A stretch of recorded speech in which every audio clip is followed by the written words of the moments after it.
Hello అండి, అందరికీ నమస్తే. Welcome to Sharada home making channel. ఇది సాటర్డే రోజు తీసిన వీడియో. ఈరోజు సుబ్రహ్మణ్య షష్ఠి కదా, నేను స్వామివారికి పూల దండ వేద్దామని ఇవి మా చెట్టి పూలు, గన్నేరు పువ్వులు సూది దారంతో గుచ్చుతున్నాను దండని. సుబ్రహ్మణ్య షష్ఠి హైదరాబాద్లో ఎలా జరుగుతుందో తెలియదు, కానీ ఆంధ్రాలో చాలా బాగా జరుగుతుంది. మా సైడ్ చాలా బాగా చేస్తారు. అక్క వాళ్ళ ఊరు అత్తిలి అయితే చాలా బాగా చేస్తారు. అసలు సుబ్రహ్మణ్య షష్ఠి 20 days చేసుకుంటారు. అక్కడ తీర్థం అంటారు, తీర్థాలు జరుగుతాయి. చాలా రకాల షాపులు పెడతారు. అసలు చాలా బాగుంటుంది. ఎంతోమంది జనం కూడా వస్తారు, అసలు ఖాళీ ఉండదు అక్కడ. అత్తిలి సుబ్రహ్మణ్య షష్ఠి చాలా బాగా జరుగుతుంది. అక్కడ ఫేమస్ సుబ్రహ్మణ్య స్వామి. మీకు కావాలంటే యూట్యూబ్లో వస్తుంది, చూడండి. అత్తిలి సుబ్రహ్మణ్య స్వామి గుడి అంటే వస్తుంది. చాలా బాగుంటుంది అక్కడ. నేను ఈరోజు స్వామివారికి ఆవు పాలు నైవేద్యం పెడుతున్నాను. అలాగే నువ్వులు బెల్లం వేసి చిమ్లీ చేసుకుంటాం ఈరోజు. అది కూడా చేస్తున్నాను నేను. ఈరోజు ఫాస్టింగ్ ఉన్నాము. నేను మిక్సీలో వేసేసి చేస్తున్నాను. నువ్వులు, బెల్లము, కొద్దిగా యాలకుల పొడి, అలాగే కొద్దిగా నెయ్యి వేసుకోవాలి. ఆవు నెయ్యి వేసుకుని దీన్ని మిక్సీ పట్టుకోవాలి. ఉండలాగా అవుతుందన్నమాట. దీన్ని రోట్లో వేసి చేస్తే ఇంకా బాగుంటుంది. లేట్ అయిపోతుందని నేను మిక్సీలో వేసేస్తాను. పూజ అయిన తర్వాత గుడికి కూడా వెళ్ళి రావాలి. నేను ఈరోజు పాలు పోస్తాం మేము సుబ్రహ్మణ్యానికి. మాకు ఇక్కడ శివాలయంలో సుబ్రహ్మణ్య స్వామి ఉంటుంది, పుట్ట కూడా ఉంటుంది. పాలు పోసి వస్తానమాట. ఇది నేను ఫ్రంట్ కెమెరా పెట్టాను, దానివల్ల నేను లెఫ్ట్ హ్యాండ్ యూజ్ చేస్తున్నట్టు ఉంది. నేను రైట్ హ్యాండే యూజ్ చేస్తున్నాను. నాకు వీడియో తీసేవాళ్ళు ఎవరు లేరు, నేనే తీసుకుంటున్నాను, అందుకని ఇట్లా వచ్చింది.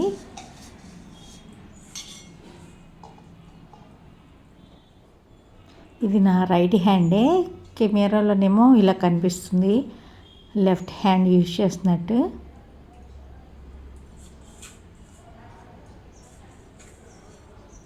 నేను చిమ్లీ చేశాను కదా, ఈ ఉండలు చేసి స్వామివారికి నైవేద్యంగా పెడతాను. మాకు చిన్నప్పటి నుంచి అలవాటు సుబ్రహ్మణ్య షష్ఠి పూజ చేసుకోవడం. గుడికి వెళ్ళి పూలు పళ్ళు ఇస్తారు ఆంధ్రాలోని.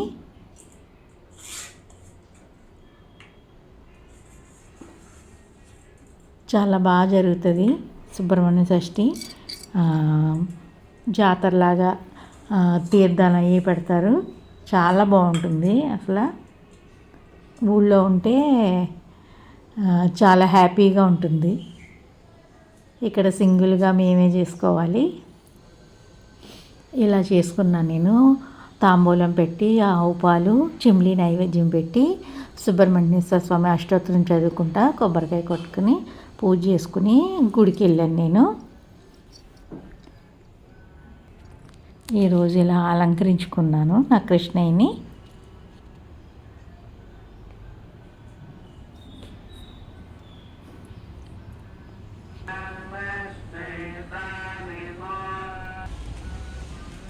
ఇది తులసమ్మ దగ్గర, ఇది గుమ్మం దగ్గర ఉంటుంది. ఇలా డెకరేషన్ చేసుకుంటాను నేను. చినుకులు పడుతున్నాయండి, వర్షం పడుతుంది, అందుకని ఇలా పెట్టాను నేను. చినుకులు పడకుండా దీపానికి. ఈ చెట్టు పెద్ద పెద్ద ఆకులు వస్తాయి, బాగా సెట్ అయింది. చినుకులు పడకుండా దీపం కొండెక్కకుండా ఉంది. నేను మొన్న 2 రోజులు భీమవరం వెళ్ళాను ఫంక్షన్ కోసమని. అక్కడ నుంచి అమ్మ దగ్గర తీసుకున్నాను ఇవి అమ్మ 1 year బ్యాక్ ఇక్కడ హైదరాబాద్లోనే బేగం బజార్లో కొంది. కాస్ట్ ఐరన్వి ఇవి. ప్యానుని కడాయి 2 తీసుకుంది. ప్యాన్ ఏమో 1500 పడింది, కడాయి ఏమో 2000 పడింది. తీసుకెళ్ళింది కానీ వాడట్లేదు, బరువుగా ఉన్నాయి. అమ్మ ఎత్తలేకపోతుంది, దించలేకపోతుందంట, వాడట్లేదని పక్కన పట్టేసింది. అవి కాస్త కొంచెం తుప్పులాగా పట్టింది. నేను ఏం చేశానంటే నైట్ అంతా ఆయిల్ అప్లై చేసి వదిలేసాను. నేను నైట్ అంతా ఆయిల్ అంతా రాసేసి గిన్నెలకి ఉంచేసాను. మార్నింగ్ ఇలాగా వాష్ చేస్తున్నాను. నేను వాడదామని తెచ్చాను.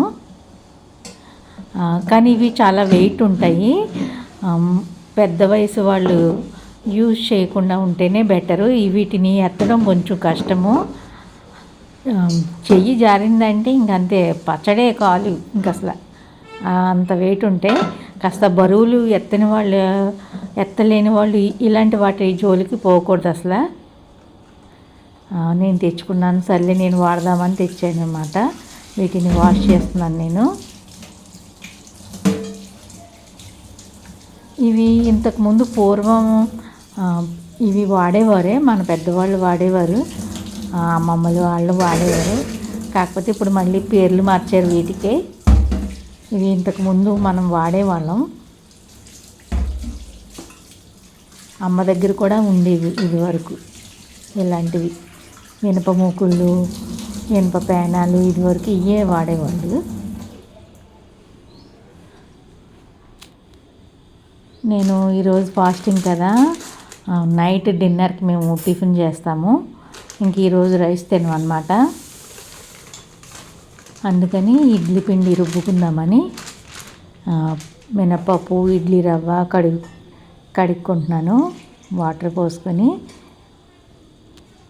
గ్రైండర్లో రుబ్బుతాను నేను. వీటిని కడిగి ఈ వాటర్ని నేను మొక్కలకు పోస్తాను. అందుకని చిన్న బకెట్ పెట్టుకుంటాను కిచెన్లోని. ఈ వాటర్ అన్నీ చిన్న బకెట్లో వేసుకుంటాను నేను. వేసుకుని మొక్కలకు వేసుకుంటే చాలా బాగా పెరుగుతాయి మొక్కలు, హెల్తీగా ఉంటాయి.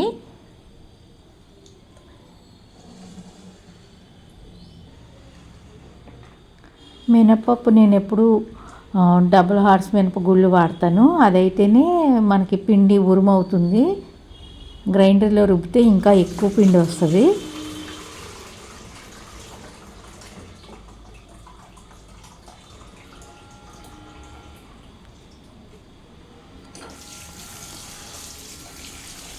ఇలాగా శుభ్రం చేసుకుని పెట్టుకుని రుబ్బుకుంటాను నేను గ్రైండర్లో.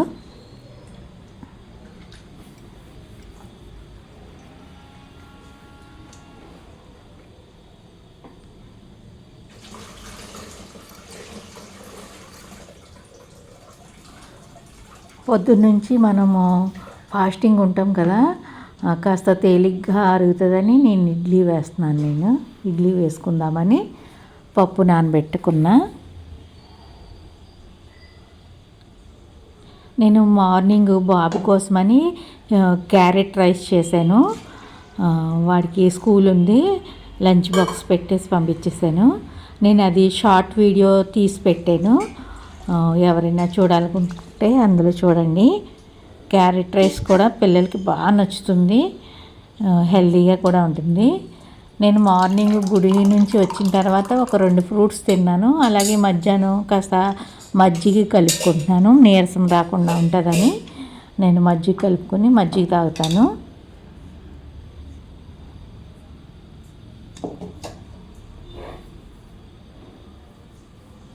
మరీ కటిక ఉపవాసం చేయకూడదండి. ఇప్పుడు అందరూ చెప్తున్నారు కదా కటిక ఉపవాసం చేయొద్దని. నేను ఏదైనా ఫ్రూట్స్ తీసుకుంటాను, ఇలాగ లిక్విడ్ మజ్జిగ కానీ, పాలు కానీ, కాఫీ కానీ ఏదో ఒకటి తీసుకుంటాను. మధ్యాహ్నం ఇది తీసుకుని సాయంత్రం కాఫీ తీసుకున్నాను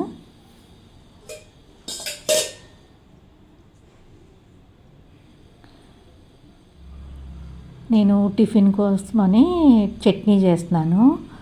కొత్తిమీర టమాటా చట్నీ చేసుకుంటున్నాను. ఇది ఇడ్లీలోకి చాలా బాగుంటుంది.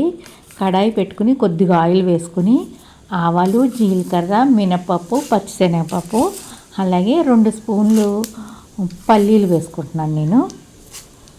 పల్లీలు వేస్తే టేస్ట్ బాగుంటుంది. ఈ చట్నీ ఇడ్లీలోకి చాలా బాగుంటుంది.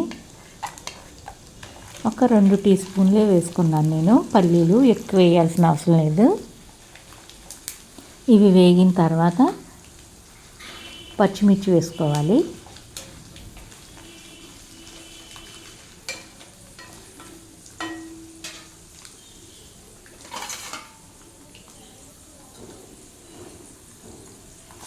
పచ్చిమిర్చి వేసాను. పచ్చిమిర్చిని కొంచెం వేయించుకోవాలి.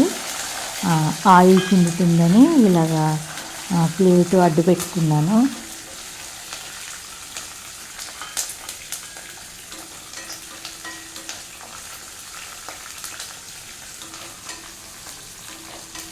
వంట చేయడం అంటే అందరూ చాలా తేలిగ్గా అనుకుంటారు, కానీ వంట చేసేటప్పుడు ఎన్నోసార్లు చేతులు కోసుకుంటే ఆయిల్ అంతా ముఖం మీద పడుతుంది, చేతుల మీద పడితే ఎన్నోసార్లు నాకు కాలిని, నా ముఖం మీద కూడా కొంచెం మచ్చ కూడా ఉంది. ఒకసారి బజ్జీలు వేస్తే అవి పేలి ముఖం అంతా ఆయిల్ పడింది. అది ఇప్పటికీ పోలేదు నాకు మచ్చ. కొంచెం జాగ్రత్తగానే వంట చేసుకోవాలి. చాలామంది వంట చేయడం ఏమన్నా పెద్ద కష్టమా అంటారు. కష్టమేనండి, చేసే వాళ్ళకి తెలుస్తుంది. టమాటా వేసి నేను కొద్దిగా సాల్ట్ వేసాను. సాల్ట్ వేసుకుని కాస్త టమాటాని మెత్తబడనివ్వాలి. మూత పెట్టి మగ్గించుకోవాలి.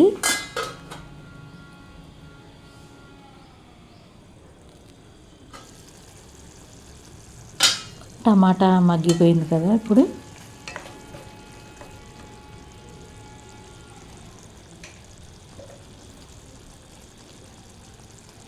ఇందులో కొద్దిగా చింతపండు వేస్తున్నాను. నేను ఆల్రెడీ ఈ నాటు టమాటా పుల్లగానే ఉంటుంది, నేను అందుకని కొద్దిగానే వేసుకున్నాను. అలాగే కొద్దిగా బెల్లం పొడి వేసాను నేను. ఈ 2 వేస్తే రుచి బాగుంటుంది. ఎక్కువ వేసుకోవద్దు, కొద్దిగా వేసుకోవాలి. అలాగే లాస్ట్లో నేను కొత్తిమీర వేస్తున్నాను. కొత్తిమీర వేసి ఎక్కువ వేయించక్కర్లేదు. 2 నిమిషాలు వేయించేసి స్టవ్ ఆఫ్ చేసేయడమే. ఇలాగ 1-2 నిమిషాలు వేయించి స్టవ్ ఆఫ్ చేసి చల్లారనిచ్చి మిక్సీ పట్టుకోవాలి.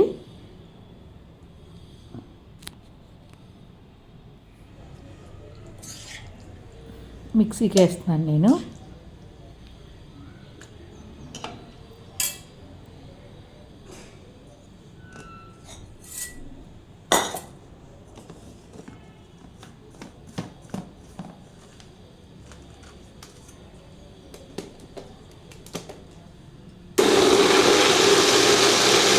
చిన్న మిక్సీ జారు చాలా బాగా ఉపయోగపడుతుంది. ఇది నేను 2000కి కొన్నాను. కొని కూడా ఒక 3-4 ఇయర్స్ అవుతుందేమో. నాకు చాలా బాగా యూజ్ అవుతుంది.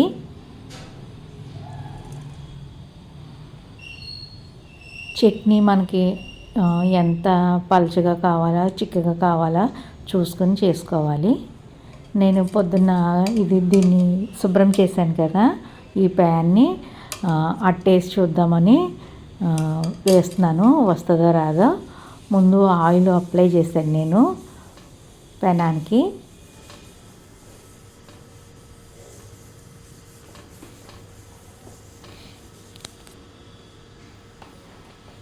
కానీ అట్టు బాగా వచ్చిందండి.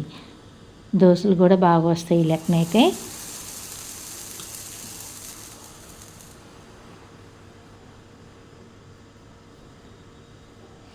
ఏమీ అంటుకోలేదు, బాగా వచ్చింది. మనం నాన్ స్టిక్ మీద ఎలా వేసుకుంటామో అలాగే వచ్చింది ఇది.